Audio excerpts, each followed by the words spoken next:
Hey, Ryan Reynolds here. Wishing you a very happy half-off holiday because right now Mint Mobile is offering you the gift of 50% off unlimited. To be clear, that's half price, not half the service. And Mint is still premium unlimited wireless for a great price. So that means a half day, yeah? Give it a try at mintmobile.com/switch.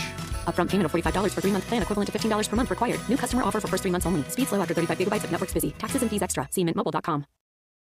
This is Optimal Relationships Daily, a love letter to future family meals by Lisa Maxbauer Price with lifeandwhim.com. I used to dread Thanksgiving. On the big day when it was all hands on deck and all burners firing, I would procrastinate. My husband Matt would be tending to the turkey, and I'd be dawdling in the dining room overthinking that year's tablescape. That's a word, right? Yeah. I'd be folding and refolding napkins and reconsidering place card fonts. Somewhere in between rearranging candles and gathering dried hydrangeas from the yard, I would hear my husband tease, "That's all great, but are we going to have potatoes to go with this turkey?" Looking back, I know why I dragged my feet about the side dishes. It's really hard as a parent to spend countless hours cooking a meal that might only last 10 minutes for the kids. It was my least favorite Thanksgiving tradition. When my picky pilgrims protested green beans and Brussels sprouts, it was easy to wonder, what's the point? Preparing a homemade dinner, whether on the holidays or just a random Taco Tuesday, often seemed like a useless exercise, like folding fitted sheets. I was in trouble.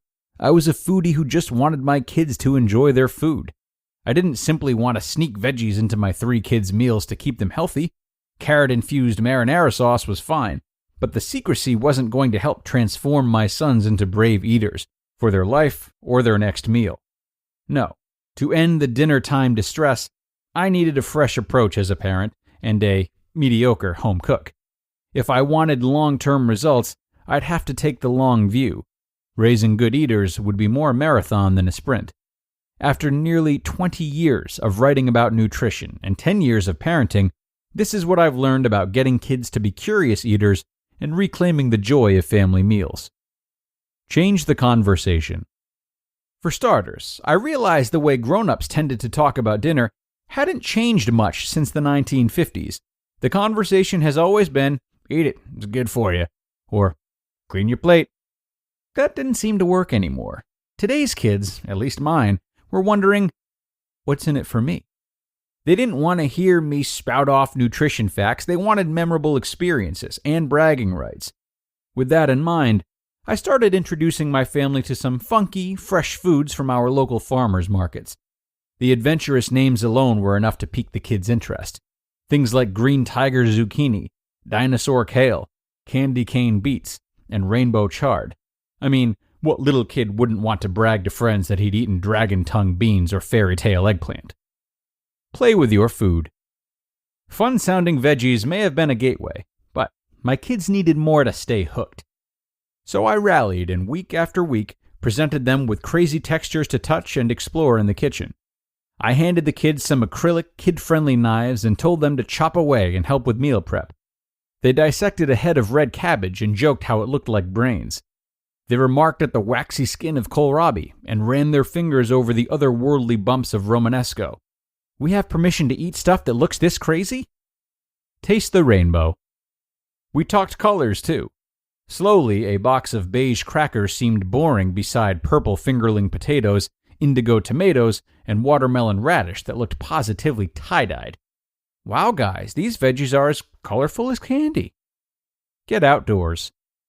We also explored outside, visiting farms, planting gardens, just getting down and dirty with food.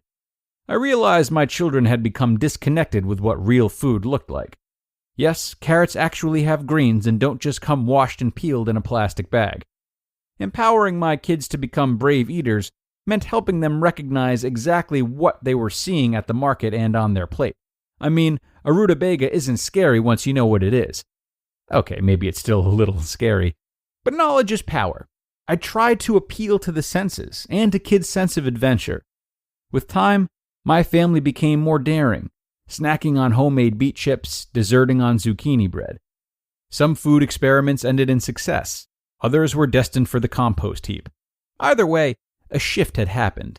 Mealtime was no longer a dirge. Foreign food was no longer the enemy at our table.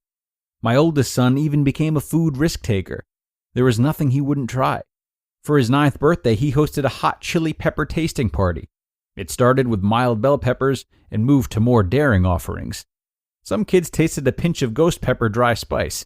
Every kid went home with a bottle of Tabasco in a goodie bag.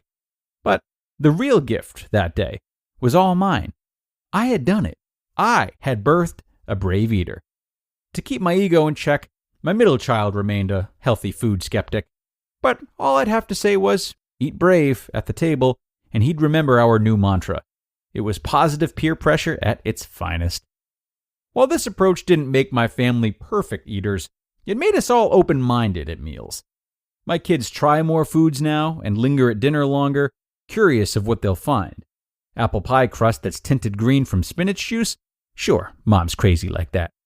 It's a food philosophy the kids are building and adopting on their own. No threats or demands. So this year, as I stand at the stove and prepare some new and old side dishes, there is hope and gratitude. I genuinely love Thanksgiving now. It is powerful knowing that people all across the country are sharing the same traditions at the same time. Fortunately, serving picky eaters doesn't have to be one of them. You just listened to the post titled, A Love Letter to Future Family Meals by Lisa Maxbauer Price with lifeandwhim.com. And thanks so much to Lisa for a wonderful post, informative both for parents and anyone who isn't terribly well versed in vegetables, such as myself. This is great information, not only when it comes to feeding the children, but I think it's pretty plain to see that the lesson is really overarching. And what it is that the way we convey messages to other people is more important than the messages themselves. Are we presenting our ideas in ways that are intriguing and, particularly for children, exciting enough for them to want to learn more and listen more intently? There's a lot to be said about this, and it serves as an invitation to step into the shoes of others and consider what livens them up, which is good practice for not only getting kids to eat vegetables, but it builds a practice to regularly consider how others learn and what drives them, and thus how we can connect better with them in a variety of ways. And that's what this show is all about, right? Right. Okay, now that will bring us to the end, everybody. Thanks a lot for staying until the end, and thank you for sharing this post with anyone who you feel would enjoy it. Have a great rest of your Friday, and I will see you tomorrow. That's where your optimal life awaits.